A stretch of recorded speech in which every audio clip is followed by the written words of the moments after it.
YouTube world welcome back to another video. तो आज का जो मेरा टॉपिक है वो है डीएफएस का प्री ऑर्डर का कोड। पिछले वीडियो तक हमने इसका टर्मिनोलॉजी समझा था, हमने देखा था ये जो हमें एरे रिजल्ट फॉर्मेट में मिल रहा है हम इसको कैसे अटेन कर सकते हैं, ठीक है। और इसके साथ हमने कुछ चेक्स लगाए थे, ईच नोड को लेना है और उसके साथ चेक करना है कि एग्जिस्टिंग वैल्यू में है या नहीं है। तो इस कोड को कहते हैं डीएफएस का प्री ऑर्डर, ठीक है।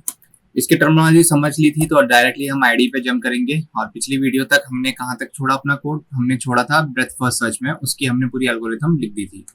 तो आज इसी को कंटिन्यू करते हुए हम अपना नया एल्गोरिथम लिखते हैं, ठीक है। नया एल्गोरिथम लिखेंगे, ये भी रहेगा हमारा पब्लिक और एरे लिस्ट रिटर्न करता है तो एरे लिस्ट लगाऊंगा, एरे ARRAY एरे लिस्ट, ठीक है। और एरे लिस्ट में क्या है, इंटीजर टाइप का एरे रहेगा, INTEGER इंटीजर टाइप का मेरा एरे है। और इसका नाम मैं दे दूंगा DFS pre order, DFS PREORDER, ठीक है। ये अपने अंदर कोई वैल्यू तो लेता नहीं है, डायरेक्टली रिटर्न ही करवाता है, ठीक है। तो सबसे पहले मैं अपना एरे लिस्ट बना लेता हूँ जो कि मेरे को रिटर्न करना है। एरे लिस्ट बनाऊंगा मैं वही इंटीजर टाइप का जिस टाइप का मैं रिटर्न करवाना चाहता हूँ और इसका नाम दूंगा रिजल्ट, जैसा कि हमने डिस्कस करा था, is equal to new array list, ठीक है। एरे लिस्ट ये बना दिया। अब इसके बाद क्या हो रहा है, इसके बाद क्या करना है हमें, इसके बाद हम इसको ट्रैवर्स कराना चाहेंगे। ट्रैवर्स कैसे करेंगे, हम यूज करेंगे रिकर्सन की टेक्निक। तो रिकर्सन की टेक्निक के लिए हमें और फंक्शन को कॉल आउट करना पड़ता है मल्टीपल टाइम। पर इसमें इशू क्या है ना, जावा डायरेक्टली फंक्शन के अंदर फंक्शन लिखने नहीं देता है। तो इसका एक वर्क अराउंड है। वर्क अराउंड क्या है, तुम इसके लिए कॉन्सेप्ट यूज करोगे इनर क्लास का, ठीक है। सब कुछ हो सकता है लेकिन थोड़ा वर्क अराउंड करना पड़ता है। तो ट्रैवर्स TRAVERS ट्रैवर्स नाम से मैं एक इनर क्लास बनाऊंगा, ठीक है। और इसके अंदर अपना फंक्शन डाल दूंगा TRAVERS, ठीक है। अभी जिस नाम से क्लास है उसी नाम से मैंने उसका फंक्शन बनाने की कोशिश करी है। तो बेसिकली इसको जावा के प्रोग्रामिंग लैंग्वेज में कहते हैं क्या, कंस्ट्रक्टर, ठीक है। तो एक कंस्ट्रक्टर बना दिया मैंने जो कि क्या एक्सेप्ट करता है, करंट नोड। तो करंट नोड क्या है मेरा यहाँ पे 47, बेसिकली अभी 47 को लेता है यहाँ पे, ठीक है। 47 को ले रहा है। तो अब इस कोड को समझो क्या लिख रहा हूँ मैं यहाँ पे। सबसे पहले तो मैं इसको रिजल्ट डॉट एड कर देता हूँ, ठीक है। रिजल्ट डॉट एड करूंगा तो क्या होगा, जो भी मेरी करंट नोड की वैल्यू है उसको डाल दूंगा, CURRENT current node dot VALUE, ठीक है। जो करंट नोड की वैल्यू है CURRENT। तो इससे क्या हुआ, इससे हुआ ये, जो ये करंट नोड मेरा 47 है ना, तो ये 47 जब मैंने एरे बनाया यहाँ पे अपना ARR करके, तो 47 की वैल्यू इसमें आ गई है। रिकर्सन में कॉल स्टैक का एक फंक्शन रहता है। तो हुआ क्या, जब मैंने वो कॉल करा अपना फंक्शन ट्रैवर्स नाम से, तो 47 जो रूट था वो पूरा पूरा यहाँ पे आ गया। 47 उसका एक इंस्टेंस खुला और उसका लेफ्ट भी आया, उसका राइट भी आया और उसकी वैल्यू मैंने अपनी एरे में ऐड कर दी। तो ये दो लाइनें तो ये कर ली है, ठीक है।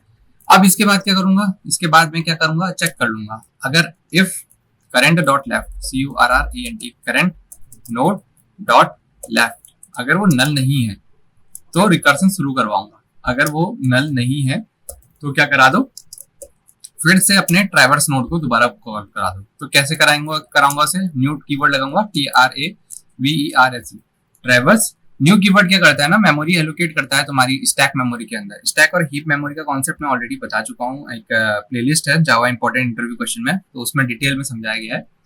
तो न्यू कीवर्ड किस लिए यूज होता है वहां पे बताया था। तो करंट नोड डॉट लेफ्ट, ये जैसी मैंने इसके अंदर डाला तो रिकर्सन शुरू हो जाएगा, एक इसके लिए फंक्शन आउट खुल जाएगा। और राइट के लिए भी चेक करेंगे क्योंकि राइट भी तो हो सकती है। तो current node dot right is not equal to null, जब तक वो नल नहीं हो जाती तब तक उसके इंस्टेंस खोलते जाओ। इंस्टेंस का यहाँ पे मतलब क्या होता है, इंस्टेंस का मतलब होता है कि उसको ट्रैवर्स करते जाओ, TRAVERS, मतलब ये कॉल स्टैक में आता जाएगा। इसका विजुअलाइजेशन मैं अभी देता हूँ तुम्हें, करंट नोड डॉट राइट, ठीक है। तो इस तरीके से तुमने अपना करंट नोड डॉट राइट बुला दिया और ये ट्रैवर्स होने दोगे इसको इस क्लास के अंदर, इनर क्लास के अंदर। और इसके बाद क्या करोगे, होता क्या है ना, जब तुम इस फंक्शन को हिट कर रहे होगे तो पहला कंट्रोल तुम्हारा इस फंक्शन में आएगा, उसके बाद एरे लिस्ट में जाएगा, उसके बाद ये क्लास जो है इसमें नहीं जाएगा क्योंकि ये क्लास का कोई यूज ही नहीं हुआ है अभी तक। तो इसको कॉल भी तो करना पड़ेगा। कॉल कैसे करूंगा मैं, इसको मैं करूंगा न्यू ट्रैवर्स नाम से, TRAVERS। जैसे ही मैं इसमें न्यू ट्रैवर्स डालूंगा और रूट डालूंगा, ठीक है, तो ये क्या करेगा, इस क्लास को इन्वोक करेगा। ये एनोनिमस ऑब्जेक्ट है, इसने इसके कंस्ट्रक्टर को कॉल कर दिया डायरेक्टली यहाँ, ठीक है। अब ये इन्वोक हुई है इनर क्लास, और यहाँ से क्या करा दूंगा, RETURM रिटर्न रिजल्ट को रिटर्न करा दूंगा। ठीक है, तो इसका विजुअलाइजेशन समझो इसमें हुआ क्या। जब हमने इसको कॉल करा 47 का इंस्टेंस बना, 47 वहां भी आया, उसका लेफ्ट जो था वो आएगा यहाँ पे 21, उसका इंस्टेंस खुला, पूरा पूरा नोड यहाँ कॉल स्टैक में बैठेगा, लेफ्ट और राइट बनेगा। ठीक है, और 21 यहाँ ऐड भी हो जाएगा साथ में एरे में। फिर क्या होगा, 18 आएगा, 18 यहाँ टॉप में बैठेगा। ठीक है, उसका इंस्टेंस खुलेगा, लेफ्ट और राइट दोनों आएगा। ठीक है, और 18 यहाँ ऐड भी हो जाएगा। अब 18 का जो लेफ्ट है वो नल है, तो क्या होगा, ये इंस्टेंस यहाँ से हट जाएगा, ये इंस्टेंस हटा। ठीक है, कॉल का स्टैक कहाँ आ गया 21 में, वो उसका राइट चेक करेगा, तो राइट प्रेजेंट है, तो राइट नोड को 27 को यहाँ डाल देगा। ठीक है, पूरे नोड के साथ 27 कॉल स्टैक में आ गया, और 27 मेरे एरे में भी आ गया। ये वो एरे है जो मैं रिटर्न करूंगा। तो इस तरीके से ये कॉल स्टैक काम करता है हमारा रिकर्सन में। ठीक है, तो ये तो इसका कॉन्सेप्ट हो गया।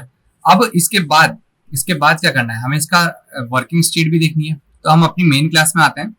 हमने इंसर्शन का तो देखा था BFS से। ठीक है, इसमें मैं यहाँ पे लिख देता हूँ BFS तो लिखा ही है, इसी को कॉपी करते हैं और एक बार BFS से देखेंगे, एक बार DFS से देखेंगे। तो अब ये डेप्थ फर्स्ट सर्च से देखते हैं माई BST, और इसको कॉल करते हैं DFS, नाम था इसका DFS प्री ऑर्डर। ठीक है, इसको कॉपी कर लेता हूँ और यहाँ पर दे देता हूँ DFS प्री ऑर्डर। ठीक है, सेव करके रन करने का ट्राई करते हैं, अगर कुछ एरर वगैरह होगा तो हम इसको रिजॉल्व करेंगे। ठीक है, तो देखो जो हमारा BFS था ब्रेथ फर्स्ट सर्च, वो रो बाय रो सर्च करता है। 47, फिर 21 आया, फिर 76 आया। लेकिन इसमें क्या हुआ, हम पहले डेप्थ में चले गए, 47 आया, फिर 21 आया, फिर 18 आया। ठीक है, कैसे, ये 47 आया, 21 आया, 18 आया, लेकिन BFS में क्या आया, 47 आया, 21 आया, 76 आया। वो रो बाय रो करता है, तो ये रो बाय रो का एग्जाम्पल है। और DFS में पहले हम डेप्थ की तरफ गए, ये उसका एग्जाम्पल है। तो दोनों में डिफरेंशिएशन अब तुम्हें ज्यादा बेटर समझ में आ रहा होगा। ठीक है, वीडियो पसंद आया होगा तो लाइक शेयर सब्सक्राइब जरूर करना, अपने दोस्तों के साथ साझा जरूर करना, और अगर कोई डाउट होगा तो मुझे बताना और कमेंट सेक्शन में उसको पिंक आउट करना, मैं उसको रिजॉल्व कर दूंगा। ठीक है, तो अगली वीडियो में मिलेंगे।